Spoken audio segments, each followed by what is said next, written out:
the Spirit Sessions podcast.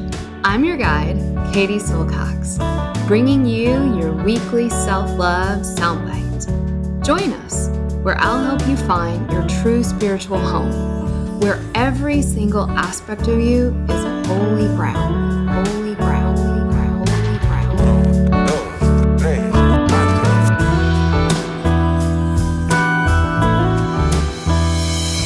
This is a Spirit Session podcast with Katie Silcox. Venga chicos, empezamos.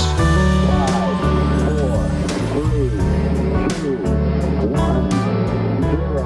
All engine running. Liftoff. We have a liftoff. Hi everyone, Katie here.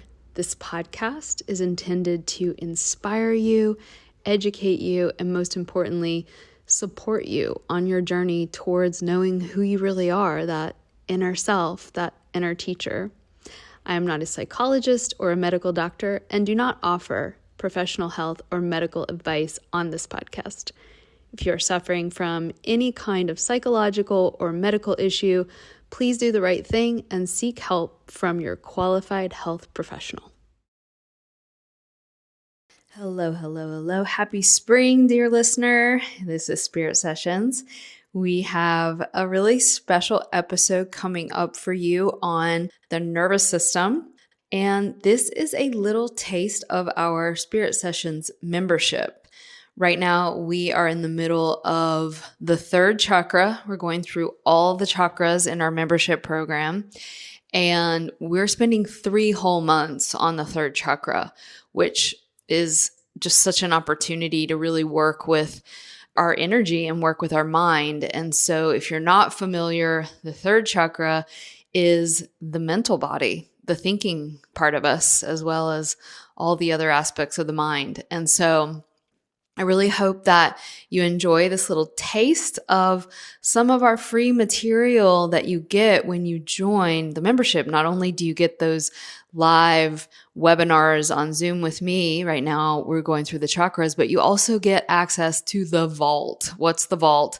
The vault is pretty much all of my recorded practices, meditations, videos. It's all in there for you. So we're giving you a little taste of that today on the nervous system. We also have level 2 starting for those of you that have done level 1. That happens in less than a month on April 15th. And if you are new to us, we welcome you, and we'll give you guys a link below in the show notes for all of these things and our free mini course. So lots going on in the Shakti School, and I hope we can see you there and that you can join us. Enjoy this practice and this teaching. Hi everyone, Katie here with your lecture this month. I'm excited because this month you guys got a practice that I do all the time. It's really my morning practice most days on increasing the functionality of prana, of your energy life force system. You know, prana is this mystical energy life force in the yoga world, but really what I love about Tantra and this particular way of working with the body is that really prana is just life. Prana is just reality as it is. And reality, life force, when it's functioning healthily in your body, literally causes you to feel happy and healthy and blissful. And that doesn't mean that you don't have pain. In fact, having pain is one of the greatest gifts of life. Having pain is all about your body getting important information about yourself. And so what you will be doing, even though the practice seems super, super simple and maybe not your most intense yoga class you've ever taken, it is incredibly effective at getting the valve system moving. And so what is the valve system?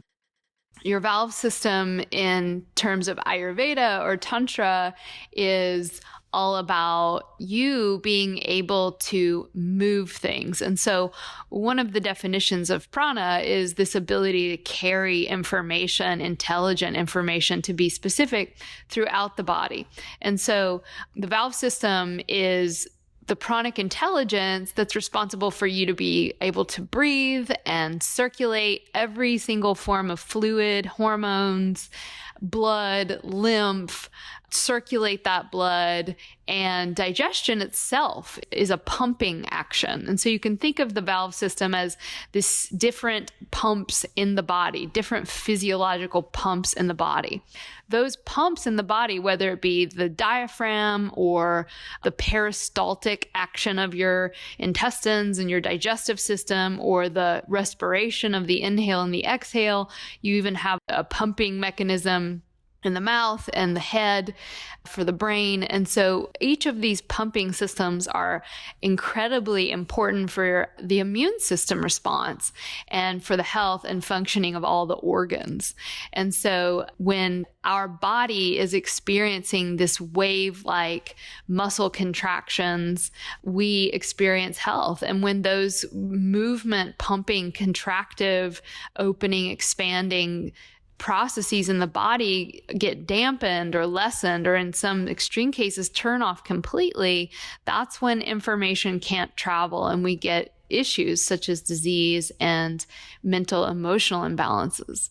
And so really this is all about digestion, circulation, and we're referring to really the intelligent ways that the body moves information throughout itself. And so just doing this short practice is going to help you increase the functionality of your valve system. Another thing that it's doing is tapping into our nervous system. And the nervous system really has 3 different functions in our body. And one is that it's responsible for responding to the world around us. And so wherever you are, the brain sends out appropriate motor responses through your nerves based on the information that it's getting. And so that's super important, right? That we're able to respond through the nerves getting information from the outside world. The other thing that it's doing is sensing. And so not only do I respond, but first I have to sense. And so through my sensory, they're called our afferent nerves, where the other ones are the movement or motor nerves. These sensory or afferent nerves gather information about not only the outside world, but also our body. And that's what enables that motor response to happen through what are called your efferent nerves or motor nerves. And so first we sense, then the nervous system responds. And then lastly, there's integration. And so that information about the world or that information about your body goes to your brain for processing. So like a super easy example would be if you wanted to pick up, a weight on the floor. Let's say it's a 10-pound weight. As you just begin to touch the weight itself, you're unconsciously evaluating how big the weight looks, what its dimensions are. You're getting a sense of its weight through the way light hits it. The brain is processing a ton of information just looking at an object. If you go to pick up a pen, it's going to be a very different information experience than if you're going to pick up a 10-pound weight.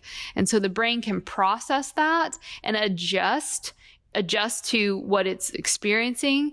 It will adjust the muscular tension that you need to engage to lift that object. And so as you lift the heavy weight, your brain ideally is continuing to take in information about it and adjust that muscular tension in your body so that you can lift the weight, levering it appropriately without, collapsing your lower, taxing your back or collapsing your wrist and we do that. And so if you've ever had the experience of thinking something's very heavy and then pulling up on it to notice that it's very, very light, you'll get this sort of like bowstring action with your arm, and it's kind of funny. Similarly, we can have the same experience if we think something's light and it's not, and it's very heavy. So the brain is constantly doing this, coordinating our movements by responding to these signals of sensory nerves that are going into what's called the sensory motor cortex in your brain. And so that motor cortex, which is kind of in the middle of your brain, is really, really important. It's the way that we gather information about reality as it is. The yogis they didn't call it the sensory motor cortex, but they understood that the brain had this capacity to receive information about reality as it is in the moment. you have these other parts of your brain, for example, the frontal cortex, which is all about analytical thinking, labeling, intellectualizing, conceptualizing, judging. These are all very good things that the frontal part of your brain knows how to do very well.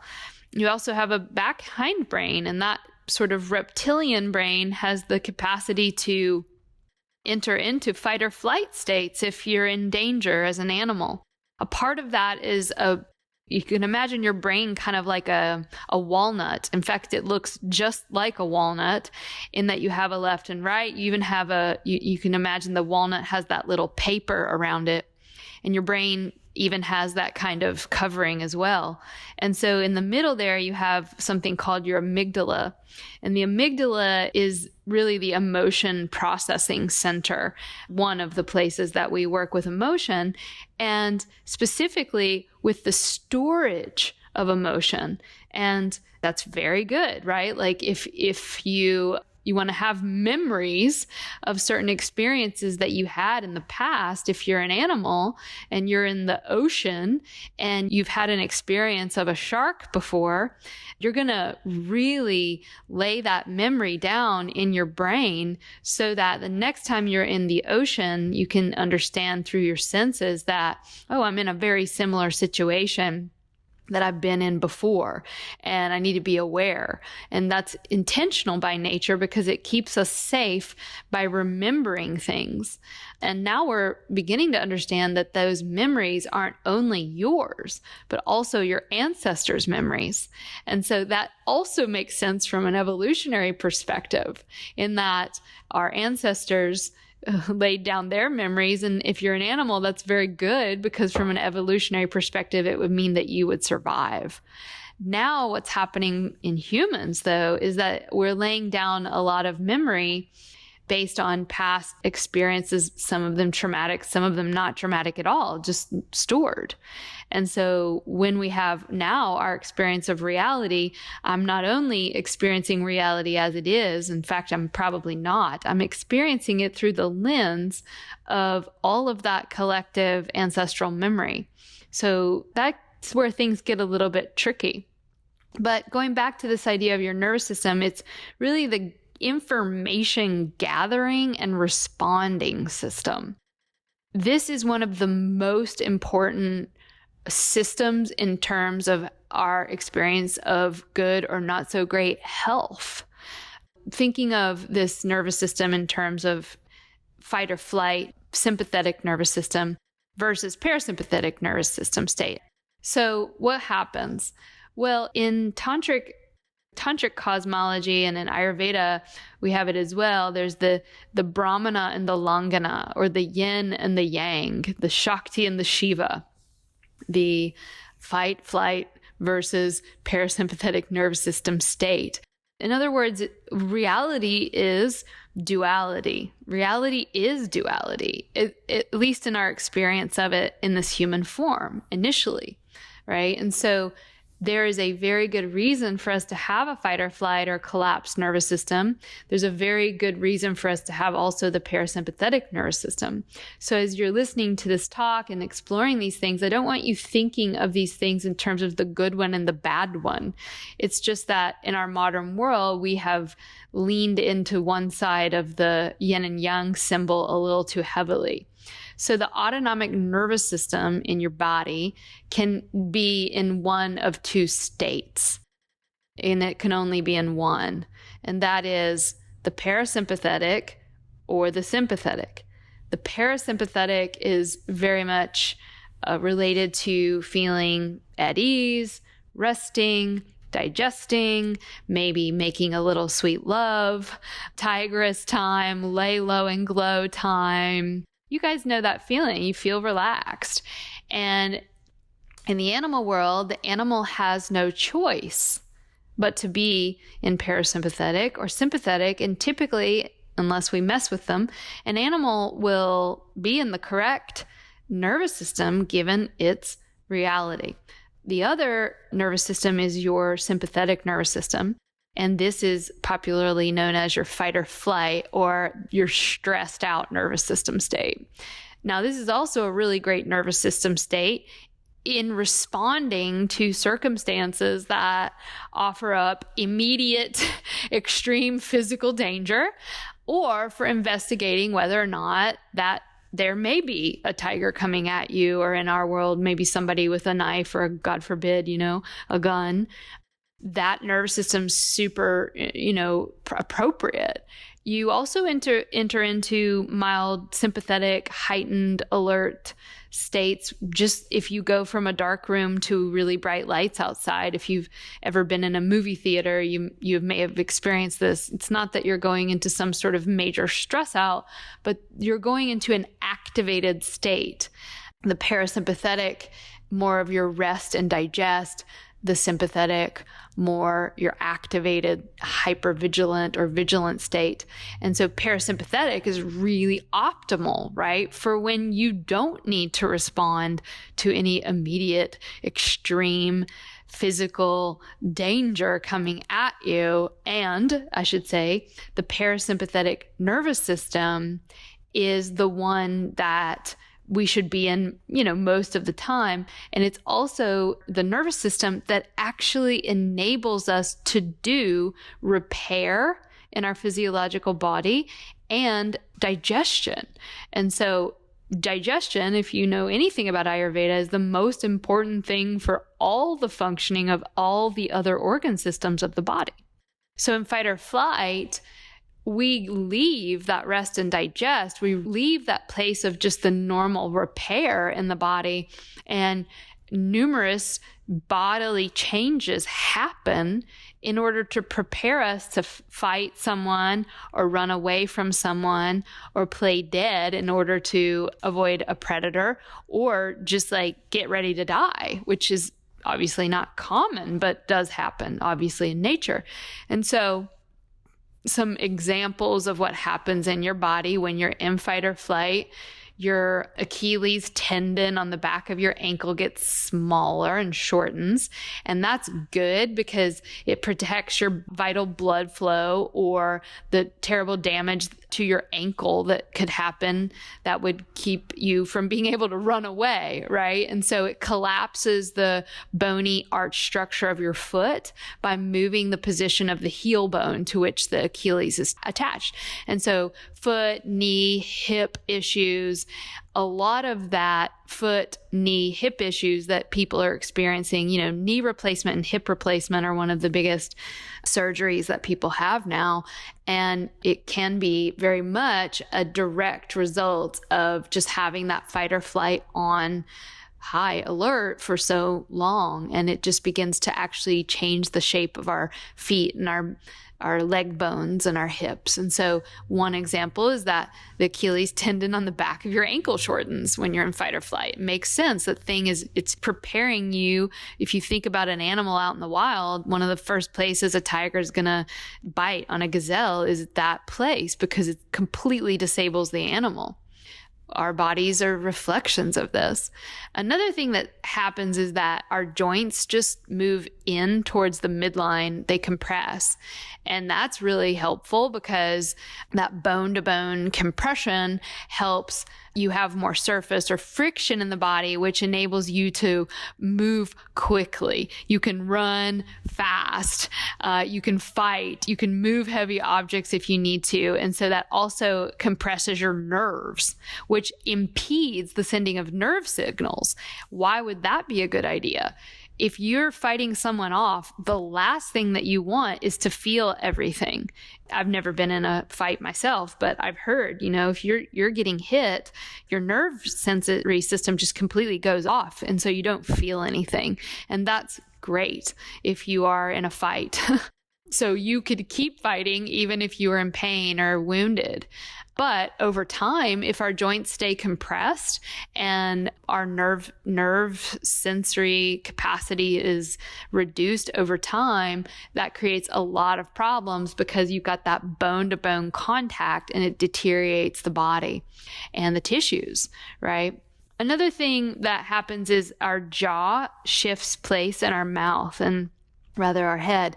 And so many people who complain of TMJ and jaw pain and headaches, neck pain. All these things can be associated with that jaw displacement.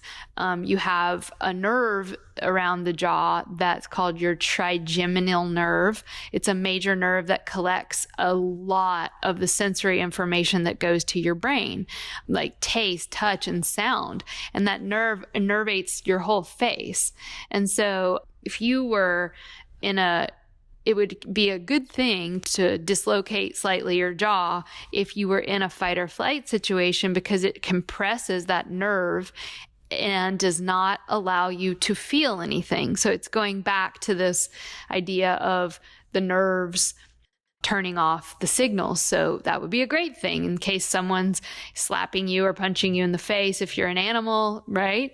You could continue to fight for your life without distraction. So I hope what you guys are seeing is like, wow, a lot of these things are happening maybe in my day. If I'm stressed out, I may feel tension. I may feel my belly's doing different things. I may feel stressed out. I may have anxiety or other things. And all these little things could be happening in your body with your bones and your joints and your jaw and your face. And yet we are not under any kind of major threat ever.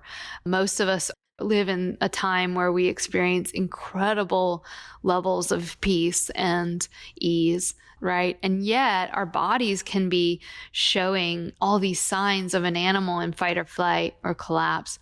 Another thing that happens is that your blood vessels dilate in the arms and legs and constrict in the organs.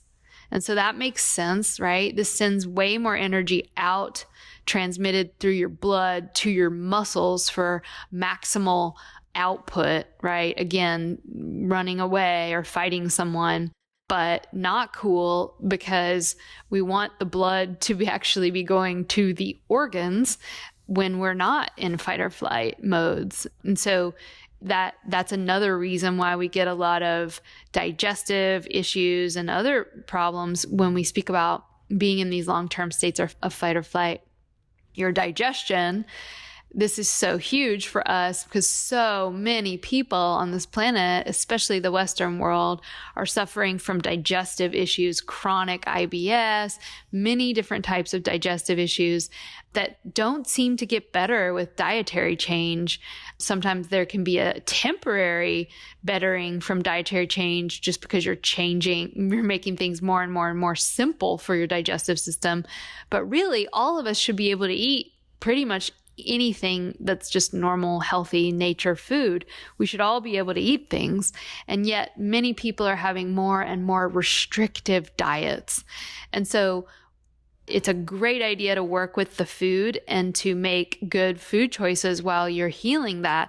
But the root of the problem most often is this nervous system fight or flight overload.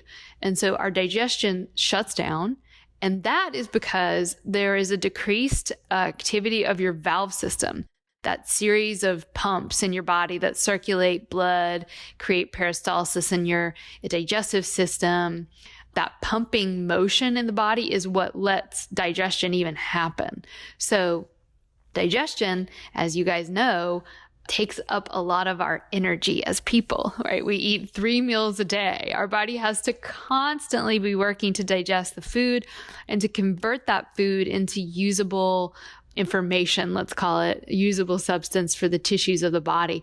Our digestion requires a lot of our body's energy. And so if you are running away from a tiger, the last thing, or fighting off an attacker, the last thing that your body needs to be doing is digesting something, right? And so the body's a genius.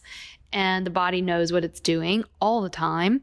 And so what the body will do is say, okay, we're going to cut off digestion so that she can use this energy to deal with what's happening. But if this happens over a long period of time, it means we don't digest food.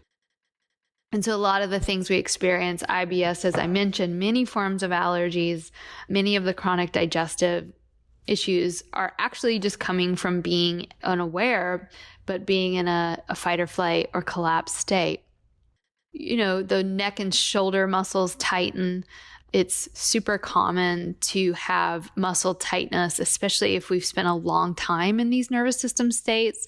We get a lot of adrenaline and cortisol released into the body. And so too much of those hormones over time actually dehydrates our muscle and our connective tissue, which makes it really hard for the immune system to respond, because our immune system is actually reading the tonicity or the hydration levels of the fascia. And so another way of saying that is we get dehydrated, and then our immune system is not functioning optimally. So there are more things that we could talk about, but essentially the main things that we see when people have nervous system issues is digestion problems, circulation problems, immune system problems, muscular tension, chronic pain, fatigue. And these are just a few of the things that we can experience that we may not know are coming from this nervous system issue. How do we get out of this problem that I've sort of overviewed? The way that we get out is basically very simple, but does require practice. And that is, your brain essentially has two different ways of processing reality: an ascending pattern or a descending pattern, if we're talking about it from a more Western approach. And that is, when I experience reality, I can process it through my sensory motor cortex, but that part of my brain takes a little bit longer. I can process it, in other words, through the gateway of my five senses: eyes, nose, ears, mouth, skin, but I also have many different sensing capacities inside my body. And so we won't go into those today, but it just is enough to know that my sensory nervous system that can sense my environment is slow. It takes about 45 seconds to 90 seconds even for the brain to fully process through that sensory motor cortex. What does that mean? It means if you're sitting in your house and you're sitting on a chair and you can sense the light in the room and you can feel the fabric of the chair underneath you, and you can look around and you can see the light coming in through the window and the color green on the trees, and you can feel the room and you can sense into your bones, and you can find where your right hip bone and your left hip bone is, and you're just feeling reality. That is a very slow way of experiencing life. And in fact, normally brings us into the parasympathetic nervous system, because your sensory system looks around and says, there's nothing wrong. Everything's great. I'm sitting on a cushy chair right now. What is challenging about it, if you're out in the wild, is that it's slow. And so what the pattern would be is that first you would have information gathering through the motor cortex, that sensing system, and then that system would give the appropriate information to the frontal brain. The other way that the brain processes information is directly into two places at once: your hindbrain and your frontal brain. Now, I'm not a neuroscientist or a doctor, but this is a basic overview of what happens. But what I can say is that the practice for bringing your nervous system into balance is very much what the original tantrics had in mind. But going back to this second way that we process, and that is way, way, way quicker. And that is, I'm going to bring information to the reptilian brain, where it will immediately go into the amygdala and compare my situation to everything that I've ever experienced in the past. And if I have things stored in my emotional body, rather than sensing what's actually happening, what I'm going to do is get a limited amount of information and just compare it to everything that I've compared it to in the past, or experienced rather in the past. And then based on that, I'm going to now create a story about it. That's in the frontal brain, where I cognitize and I make up stories about reality. And this is where we get in trouble, right? And this is you who are mad at your boss and rather than just sensing what's happening in the moment, which is your boss is not even in the room, right? There's no imminent danger. You're just sitting in a room. You are sitting at home, just whirling around in your mind, thinking many, many, many thoughts about how much you can't stand your boss, and you're just getting more and more stressed.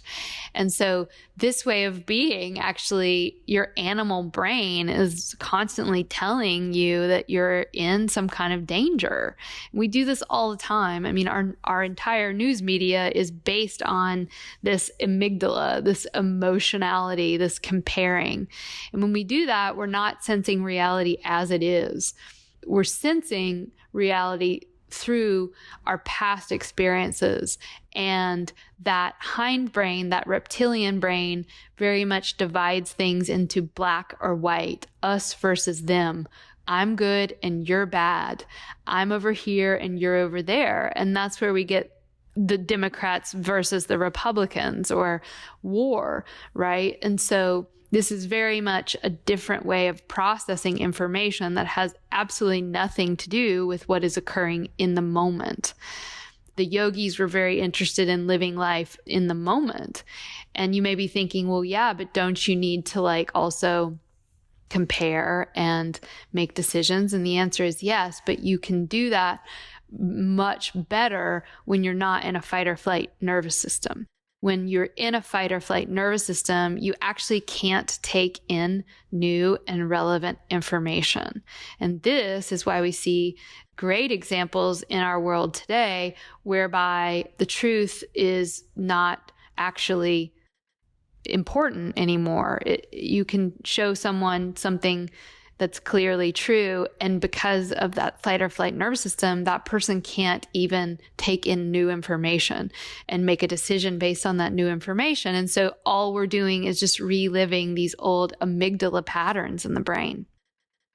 So when the body has been in, and we all have our bodies in greater and lesser states of imbalance because of this fight or flight overactivation. So when this happens, the structure of our bones actually changes over time, and the body moves very much more into a contraction and a movement inward of the bone structure. When we do a practice like the one that we're doing this month with me, you begin to move from that contraction into a circular movement that happens along the horizontals of your body. Rather than being in a fight or flight state where your pelvis is tucked, your belly lifts up, your tailbone drops down, your shoulder blades draw in, your chin drops down. These are all fight or flight motor patterns. And if you're a yoga teacher out there, you may be thinking, oh, this is very, very interesting and slightly confusing, given that most yoga classes tell you to tuck your pelvis. Many exercise classes tell you to tuck your pelvis. If you are a ballerina or a dancer, many have been told to tuck your pelvis. And so that is why it is perhaps somewhat of a secret of the yoga world that many of the most well-known older yoga teachers are having hip replacements and major health issues that come from having a pelvis tucked for so long. So I know for myself, from personal experience, I had a very tucked pelvis myself, having studied in a lineage that taught this sort of fight or flight pattern. And so the practice that I'm giving you guys this month is one that helps you get out of that pattern by allowing your horizontals, in other words, your pelvis, your pelvic girdle, your rib cage, and your head to move along that horizontal axis rather than up and down and in. We're moving things in spirals and circles as if we were moving in a multi-dimensional hula hoop. This is why most dances traditionally, and Indian dance for women, move along these horizontal snake-like axes. So that alone, what that will help do is wake up the valve system. The valve system in many of us has just gone to sleep. So one is that we move in a different way. The other thing that we do, so that would be number one. Number two, and the even more important thing that we would do is sense. So if you can give your brain information about where your bones are in your body, your sensory motor cortex will start to turn back on. And so rather than living in a world of thinking and reacting, I begin to live in a world of sensing and responding appropriately. By simply retraining your brain to feel into where the bones actually are in space and time, the nerve endings in those places of your body that many of us have completely gone to sleep will wake up. And then once those nerve endings wake up and can sense again, the bones will automatically go into a place that makes sense given the circumstance that you're in. So what's so beautiful about this way of practicing is that you do not have to get your body in some sort of superficially top-down alignment form. All you need to do is pay attention to 2 points in your body. And why 2 points? Why not 1 point? You can do 1 point, but 2 points gives your brain information about where things are in space. If I only have 1 point, I don't know where I am. But if I have 2 points, then I can start to map things in my brain. And in the whole essence of Tantra is that first there was 1 point, and that bindu, that 1 point, decided that that 1 point was very lonely and needed to have another point of reference. And so this idea of 2 points is something very, very instilled in Tantric yantra theory. Yantra is just an expression of our body itself, of the anatomy of our own body. And so you can study yantras, but you don't need to do that. All you need to do is study the yantra of your own body. And so in this practice, you will be mapping your actual body. And I'm giving you guys some real core key points in your body of where things tend to go awry so that you can bring them back into balance. One more thing before we end the talk, and that is what I encourage you to do is to really pay attention to one place in your body over the entire month. So you need more than just one time of doing this, but with time, we will just begin building more and more places that you will pay attention to. And you'll kind of, in my own body, I'll be like, okay, this week I'm paying attention to my sit bones. And I'm paying attention to my sit bones in relationship to maybe the bolster. And that would be 2 different points. And I'm going to do that all week. Or I'm paying attention to my sit bones in relationship to the back of my knees. And that would be 2 points. And so I would do that for 1 full week. And by doing that, now my body is mapping itself throughout the day and throughout the week, and then I move on to somewhere else. And we do want to move on to somewhere else because we don't want to map just one place. We want to map everywhere. Otherwise, that one place will become too much of a sensory system for you. I hope that you guys really enjoy this practice. Have a great month, and we'll see you soon.